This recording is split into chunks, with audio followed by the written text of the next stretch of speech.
Polish, demon-like. We'll see that coming up in James 3. We have the promise of when you resist the devil, he will flee, he will run. So we can put the armor on. We have a defense system in place for us. We can draw near, like I said, we draw near to God, and he will draw near to you. We can humble ourselves, and he will lift us up. If we're in God's will, it will work out. James 4, chapter 4, he says, that's the guy he's going to go to the big city, and he's going to go make the big bucks, and he wants everybody to go with him. And he says, and James is kind of saying, it's like, you know what?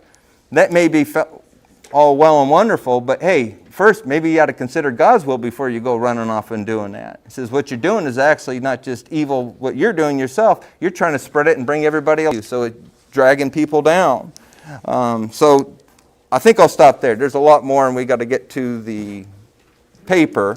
So anyways, these promises, these are just things I came up with. You may disagree with them, that's fine. It was just something that kind of was off the top of my head. It's like, it's just that one, draw near to God and he will draw near to you. Prompted me. It's like, that to me is like, that's like here and now. We don't have to look to the future. We have access to God's power right now. So anyway, so I'll leave that one alone for now. So real quick as we get into let's go into, just kind of a summary of where we're going to go in the next 4 hours. The book of James, kind of a breakdown of it, going through the chapters. The first part, James chapter 1, verses 2 through 8, is dealing with what to do in temptations.